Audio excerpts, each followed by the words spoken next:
My 16-year-old son looked me in the eye and said, "Mom's boss signs paychecks. You just sign apologies." I didn't argue. I didn't defend myself. I just smiled and walked away. Because what he didn't know was that I'd already found the hidden child, the embezzled money, and the one man who could protect what they tried to steal from me with a single phone call. My name is Dylan Carpenter. I'm 48 years old, and I used to think I had it all figured out.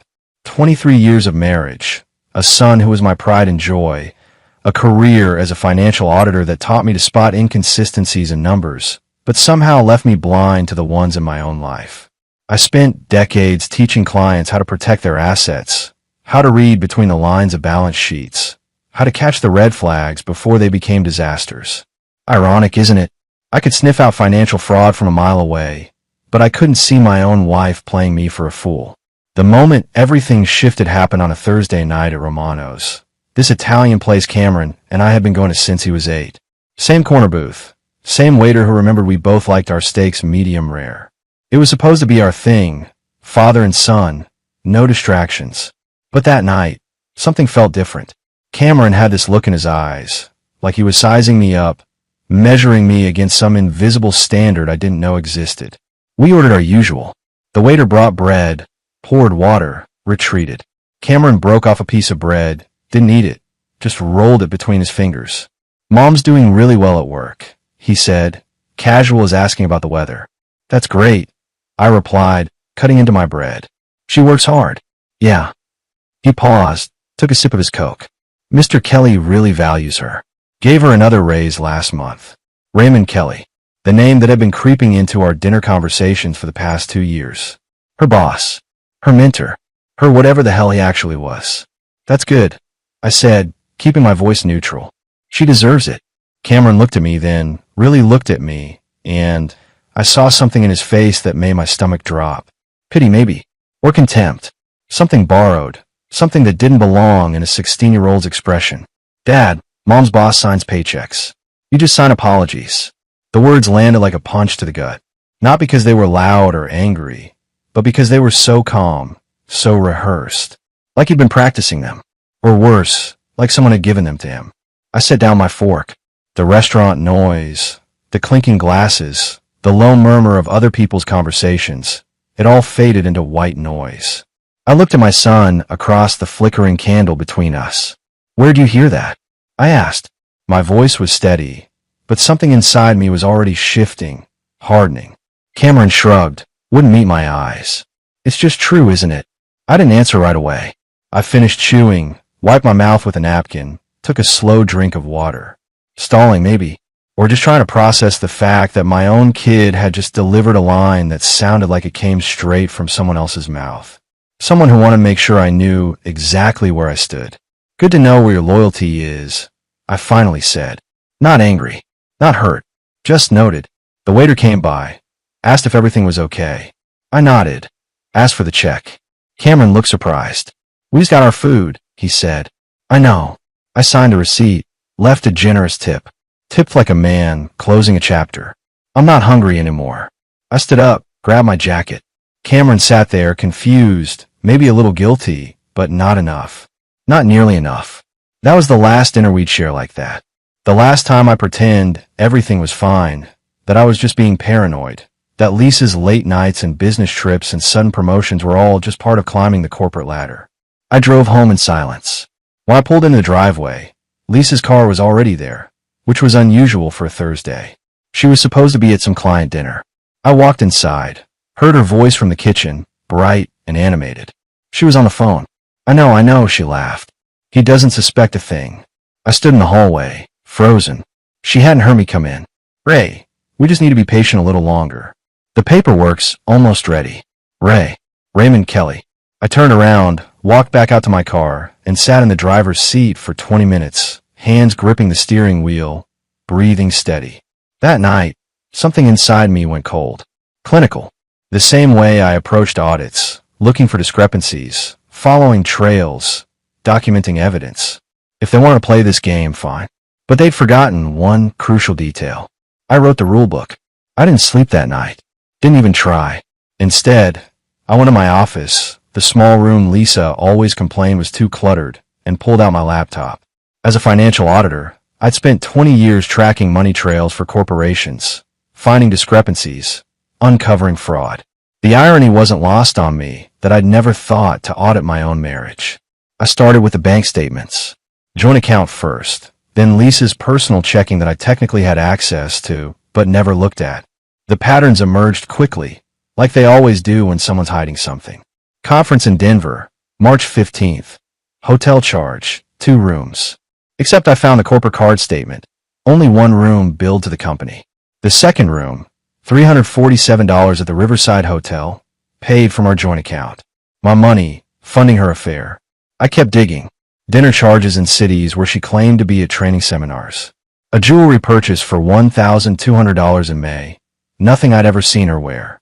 Spa treatments in Scottsdale billed as client entertainment on the company card, except the timestamp showed they were booked for 2 people. The phone records were worse. I pulled our account history online. 2-hour call to Raymond Kelly on our anniversary. I remember that night. She'd said she was exhausted from travel. Went to bed early. Another 90-minute call on Christmas Eve while I was downstairs wrapping Cameron's presents. Then I found the real evidence, buried in Cameron's old social media. A photo from 2 years ago, company picnic. Cameron, maybe 14, standing next to Kelly, the man's arm around his shoulder like a proud uncle. The caption made my blood run cold. Future stepdad vibes. 43 likes, including one from Lisa, with 3 heart emojis.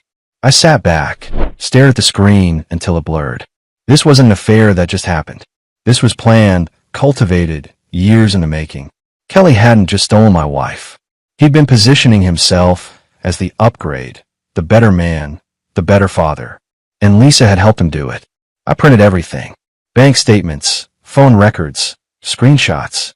Created a folder, labeled it evidence in block letters. Then I opened a new document and started writing. Not for court. Not yet.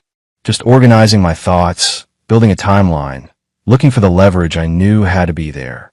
Because men like Raymond Kelly, men who build empires on other people's trust, they always leave a trail. You just have to know where to look. And finding trails, that's what I do. The mediation was held in one of those sterile conference rooms designed to make conflict feel professional. Glass walls, neutral carpet, filtered water that tasted like regret.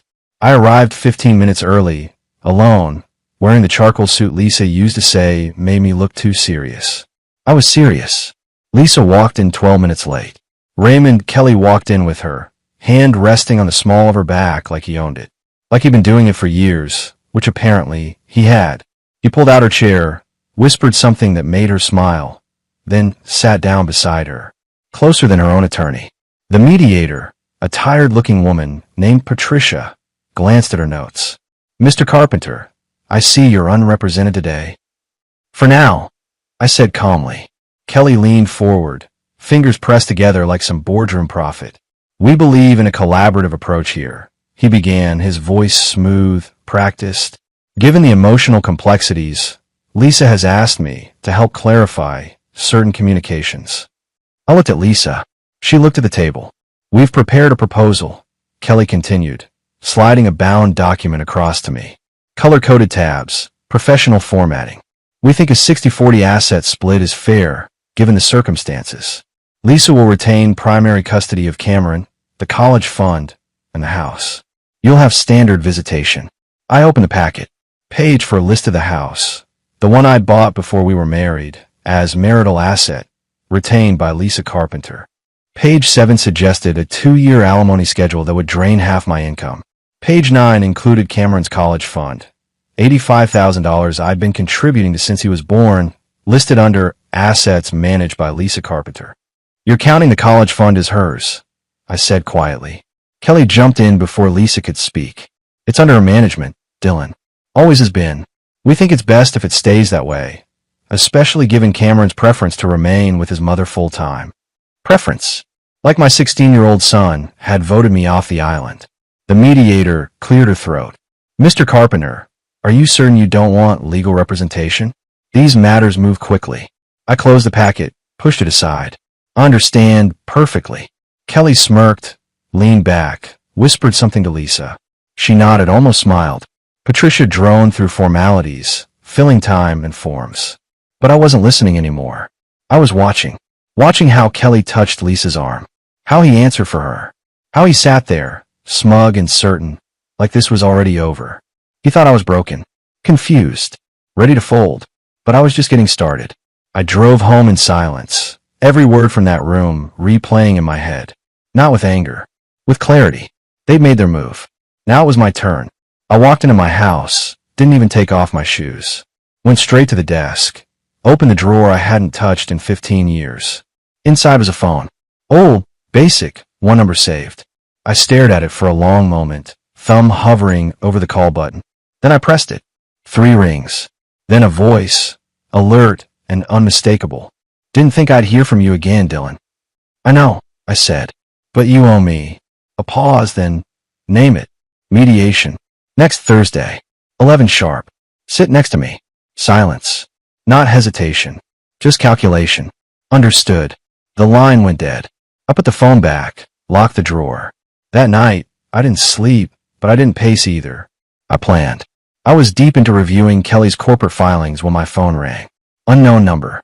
I almost didn't answer. Mr. Carpenter? A woman's voice? Young, uncertain. Speaking. My name is Emily. Emily Brennan. I think you're my father. The room tilted. I sat down hard in my chair. What? My mom is Lisa Carpenter. I'm 8 years old. I live with my Aunt Sharon in Pittsburgh. Sharon. Lisa's sister. The one who supposedly adopted a child 6 years ago. Some story about a troubled teen mother who couldn't keep the baby. I've met Emily twice, maybe 3 times at family gatherings.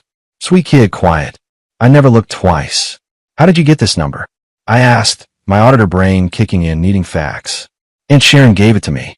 She said it was time I knew the truth. She said Mom lied to everyone. My hands were shaking. I forced them still. Where's your aunt now? Right here. She wants to talk to you.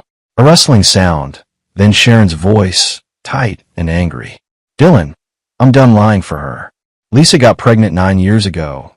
Told you she miscarried. Remember? I did. The worst month of our marriage. She'd cried. I'd held her.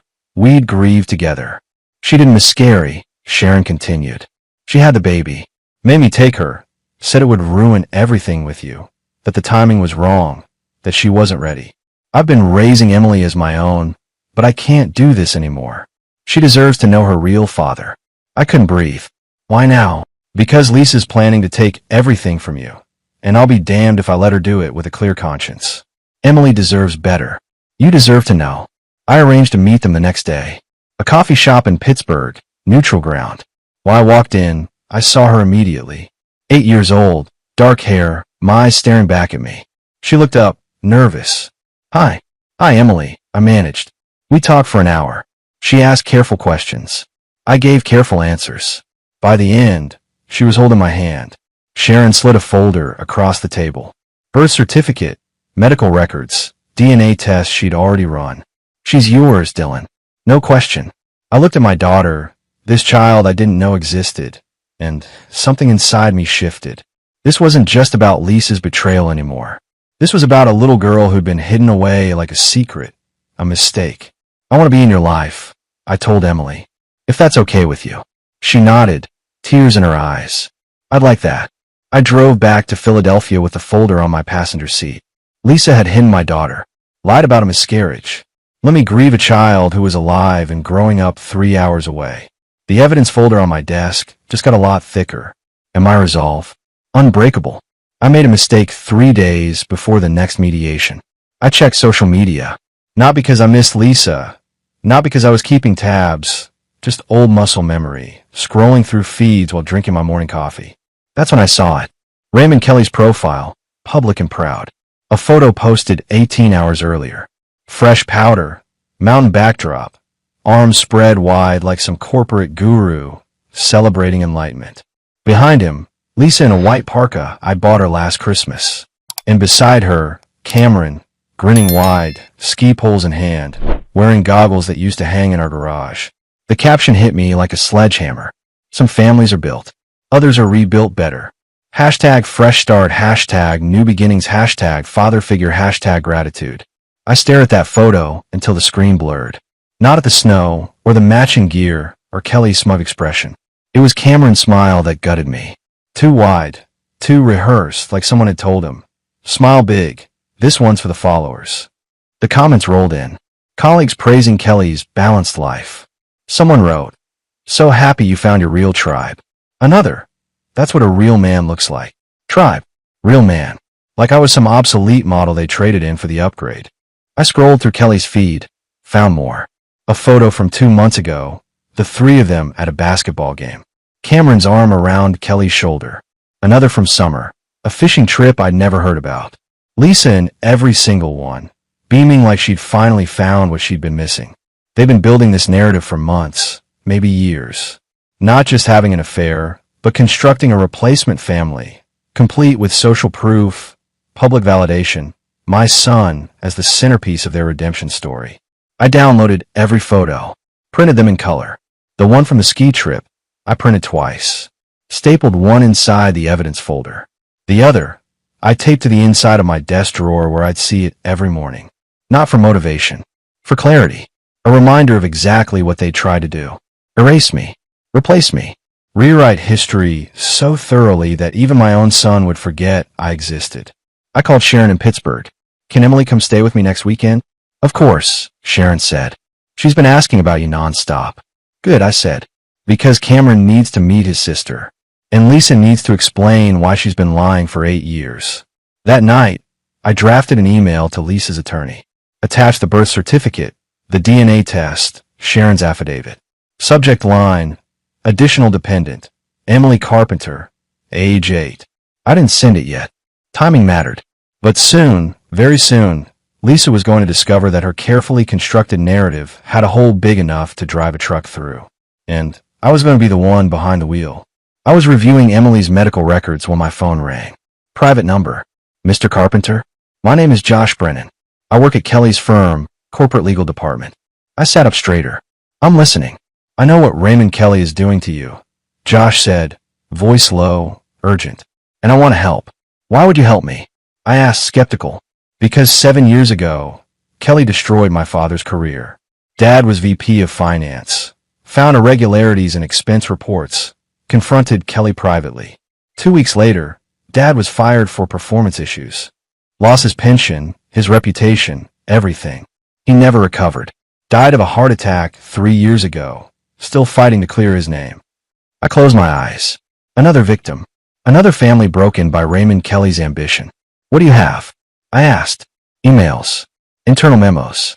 Kelly's been using company funds for personal expenses for years. Luxury hotels, gifts for Lisa, even Cameron's ski trip last month, all billed as client development. I've been documenting everything, waiting for the right moment. And this is that moment." I saw Philip Lawson's name on the mediation schedule. Josh said, "If you're bringing in someone like that, you're serious. I want Kelly to pay for what he did. If helping you accomplishes that, I'm in." We met the next day at a coffee shop in Center City. Josh brought a USB drive, handed it over like contraband. "Everything's on here," he said. 5 years of expense reports, falsified invoices, emails where Kelly explicitly tells Lisa to code personal charges as business expenses. If this gets out, it's not just termination. It's fraud. I plugged the drive into my laptop right there, scanned the files. Hotel suites and locations matching Lisa's supposed business trips. Jewelry purchases labeled as awards. A $4,500 weekend in Napa coded as executive training. "This is gold," I said quietly. Josh leaned forward. "Use it. Burn him down. For my dad. For your family. For everyone he stepped on to get where he is." I copied everything to my secure drive, handed the USB back. "Your name stays out of this. I'll protect you." "I don't need protection," Josh said. "I need justice." I understood that, more than he knew. When I got home, I added Josh's evidence to the folder. It was getting thick now, heavy with the weight of Kelly's sins. Financial fraud, hidden children, stolen families. Philip Lawson called that evening. "Dylan," he said, "I've reviewed everything you sent. This is bigger than I thought. Can we use it? Can we?"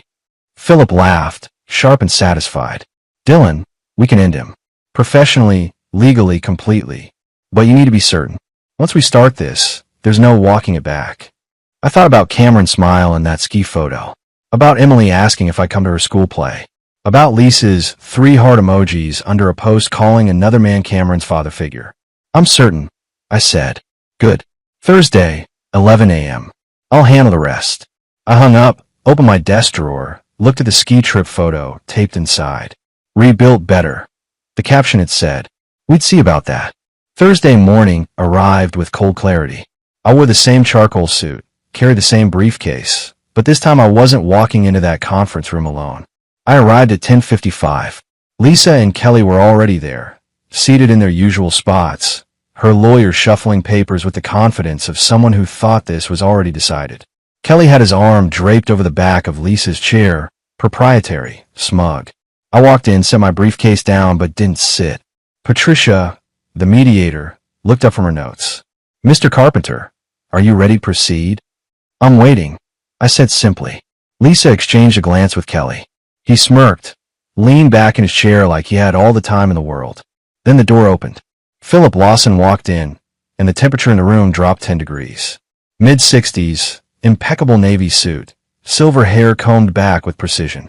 He didn't carry a briefcase, didn't need one. He carried presence, the kind that comes from 40 years of dismantling men who thought they were untouchable. He nodded once to me, a gesture so slight it barely registered, then moved past and took the seat beside mine. Adjusted the chair exactly 1/4 inch before sitting down. That tiny movement made Kelly's posture shift. His arm slipped from Lisa's chair back to his own lap. Patricia blinked, clearly recognizing him. Mr. Lawson, will you be representing Mr. Carpenter today? Philip's voice was quiet, measured, devastating. No, I'm not his attorney. He placed a slim black folder on the table with the precision of a surgeon placing a scalpel. I'm the reason Raymond Kelly has a career.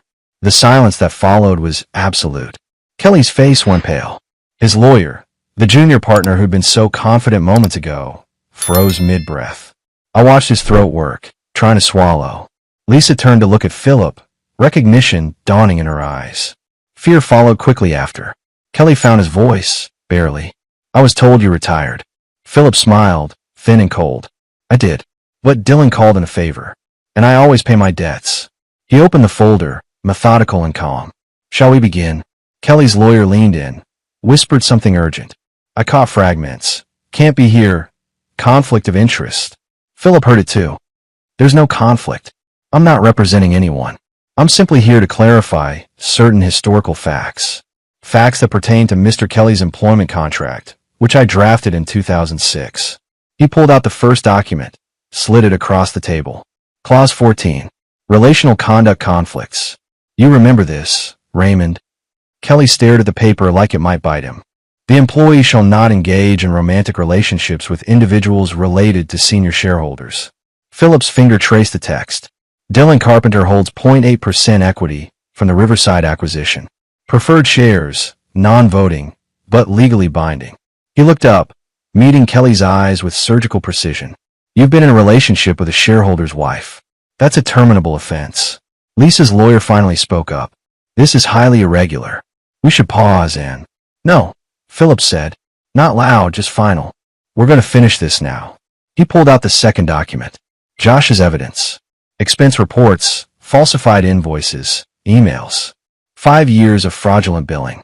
Personal expenses coded as business development, including, notably, a ski vacation last month featuring your girlfriend and her son.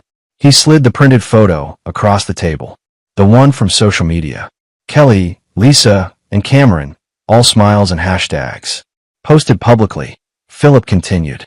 Documented evidence of impropriety. The board received copies this morning. Kelly's face went from pale to gray. You can't. I already did.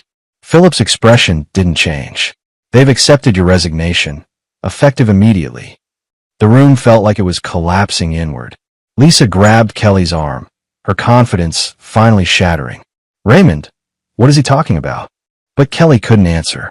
He was staring at the resignation letter Philip had just placed in front of him, already signed, already processed, already destroying everything he'd built. Patricia looked at me, then at Philip, then at the documents spread across the table like evidence at a crime scene. Mr. Carpenter, she said carefully, do you wish to proceed with the mediation? I looked at Lisa, really looked at her. The woman I'd loved for 23 years, now sitting beside a man whose career had just evaporated because he'd underestimated the wrong person. Yes, I said, but under new terms. My terms. The mediation didn't end that day.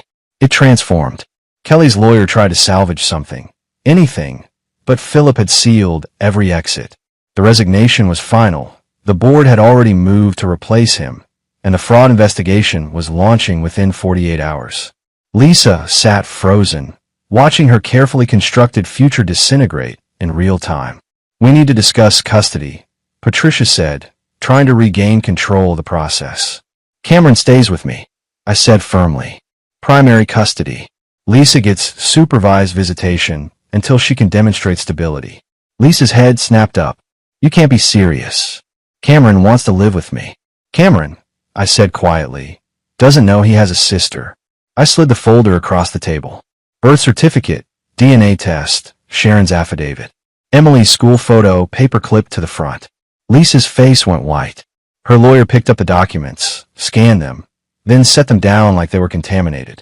You told me she miscarried, I said, my voice level but hard. You let me grieve a child who was alive. You hid my daughter for 8 years while you played house with Raymond.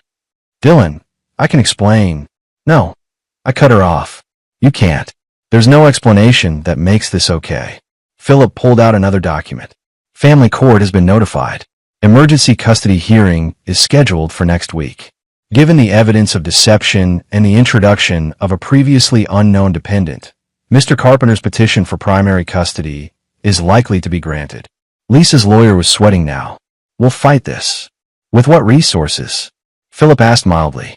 Your client's boyfriend just lost his position and his income. The fraud investigation will likely result in criminal charges. Lisa herself signed off on several of the falsified expense reports as his assistant. She's complicit. The room went silent. Kelly finally spoke, his voice hollow. Lisa had nothing to do with. She signed the authorizations. Philip interrupted, sliding another document forward. Her signature appears on 14 separate fraudulent expense claims. That's conspiracy to commit fraud. Lisa looked at Kelly, betrayal mixing with fear. You said those were legitimate. They were, Kelly stammered. I mean, they were necessary for her. They were theft, Philip said. And you both participated. I watched them turn on each other. The alliance that had seemed so solid, now fracturing under pressure. This was what happened when people built their futures on lies. Eventually, the foundation collapsed. Here's what's going to happen, I said, taking control. Lisa agrees to primary custody going to me. She gets the personal items from the house, her car, and nothing else. No alimony, no support, no claims on my retirement or assets. In exchange, I don't pursue charges related to the expense fraud. Lisa's lawyer started to object, but Lisa held up her hand. And Cameron, she asked, her voice breaking. Cameron gets to decide if he wants a relationship with you, I said. After he meets Emily. After he understands what you did. I won't poison him against you, but I won't protect you from the truth either. She looked down at her hands, tears finally coming. Not tears of remorse, I realized. Tears of defeat. Fine, she whispered. Philip produced the revised agreement, already prepared. Lisa signed it with shaking hands. Her lawyer witnessed it, looking like he wanted to be anywhere else. Kelly signed his resignation letter without a word. When it was done, I stood, collected my documents, and walked out. Philip followed. In the hallway, he turned to me. Well executed, Dylan. Your father would be proud. My father. The man who'd introduced me to Philip 30 years ago, who taught me that power wasn't about volume. It was about preparation. Thank you, I said, for everything. You earned this, Philip replied. They tried to erase you. You reminded them why that was a mistake. I drove home, called Sharon, told her it was done. Emily could come stay with me this weekend. Permanently, if she wanted. Then I called Cameron. We need to talk, I said. There's something you need to know. Something important. Dad, I saw what happened. Mom called. She was crying, saying you destroyed everything. I didn't destroy anything, I said quietly. I protected our family, and I'd like you to meet someone. Your sister. Silence. Then what? Come home, Cameron. Let me explain. He did. And for the first time in years, I saw my son really look at me. Not with contempt, not with pity, with respect. Cameron stood in my living room, hands shoved in his pockets, staring at the floor. He'd been quiet since I picked him up from school, processing everything I told him in the car. About Lisa's lies, about the hidden pregnancy, about his sister. She's really 8 years old, he asked finally. Yeah, I said. Her name is Emily. She lives in Pittsburgh with your Aunt Sharon. She's been asking to meet you.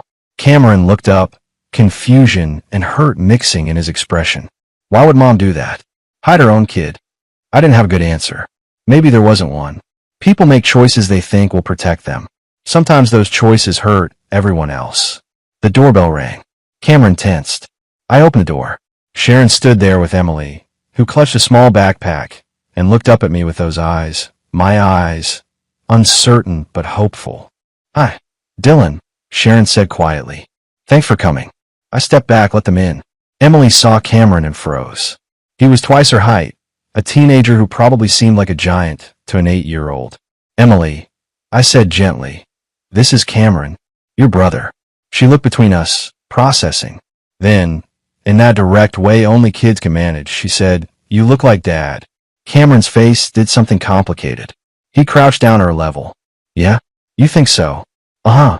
Same nose. He smiled just a little. I guess we do. They talked, awkward at first, then easier. Emily showed him her drawings, told him about her school, asked if he liked pizza, because Aunt Sharon said their dad loved pizza. Cameron answered her questions with patience I hadn't seen from him in years. I watched them from the kitchen, Sharon beside me. He's good with her, Sharon observed. He's a good kid, I said. Just got lost for a while. Later, after Sharon left and Emily was settled in the guest room, Cameron found me in my office. Dad, he said, leaning against the doorframe. I'm sorry for what I said at the restaurant, for believing them. You didn't know the whole story, I said. I should have trusted you. He looked down. Kelly made it sound like you were the problem, like you didn't care about us. And Mom, she just went along with it. They needed you to believe that, I said. Made their story easier. Cameron nodded slowly. Can I ask you something? Anything. Why didn't you get angry? Yell, freak out, anything? You just handled it. I considered the question. Because anger would have given them power. They wanted me broken, emotional, easy to dismiss. I chose to be strategic instead.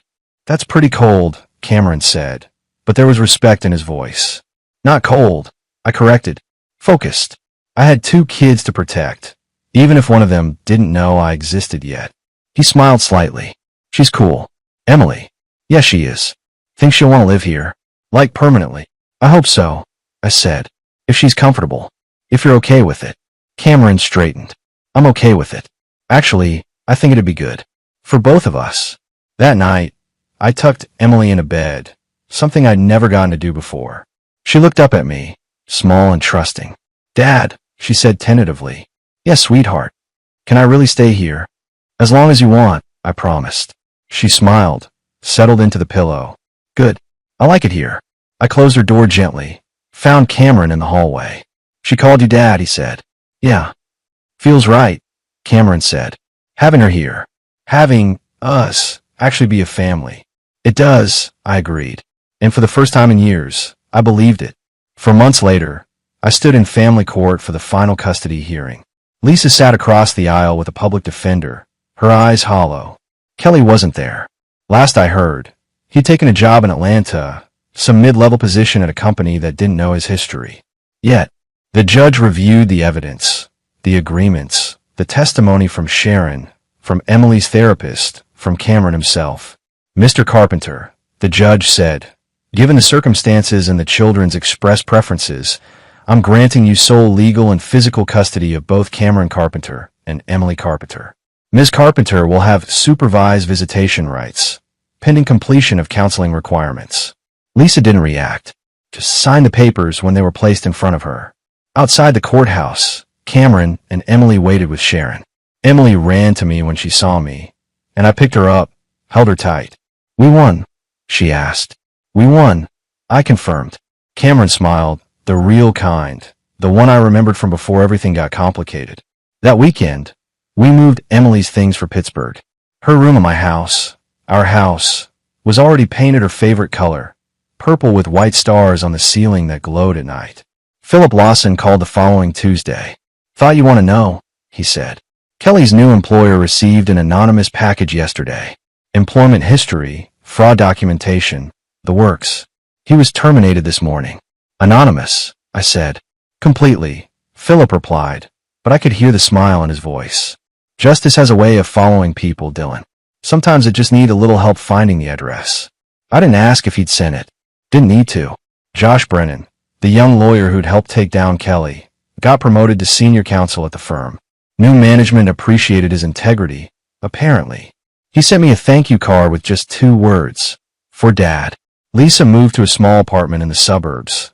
Got a job doing administrative work for a nonprofit. Cameron saw her twice a month, supervised visits that stayed civil but distant. Emily asked about her once, then seemed content not to pursue it. One evening, about 8 months after everything settled, Cameron and Emily were doing homework at the kitchen table. I was making dinner, something I'd gotten better at out of necessity. "Dad," Emily said, looking up from her math worksheet. "Can I ask you something?" "Sure, kiddo. Why did Mom give me away but keep Cameron?" The question hung in the air. Cameron stopped writing, waiting for my answer. I dried my hands, came over to the table, sat down between them. "Your mom made a choice based on fear," I said carefully. "She was scared of what people would think, scared it would change her life in ways she wasn't ready for. It wasn't about you, Emily. You weren't the problem. Her choices were." "But you wanted me," Emily said. "I never got the choice before," I said. "But yes, sweetheart. I wanted you. I want you. I'm glad you're here." She smiled, went back to her homework like that settled everything. Cameron caught my eye, nodded slightly. A moment of understanding between us. That night, after both kids were in bed, I sat in my office, opened a drawer where I'd kept all the evidence, all the documentation of Lisa and Kelly's betrayal. I looked through it one last time, then put in the shredder. I didn't need it anymore. The past was settled. The future was what mattered now. 2 kids who needed stability, honesty, a father who showed up and stayed present. I could do that. I was doing that. And for the first time since that dinner at Romano's, when Cameron had thrown Kelly's words in my face, I felt something I'd almost forgotten. Peace. Not because I'd won. Because I'd protected what mattered. My family. Rebuilt. Better this time. Because it was built on truth.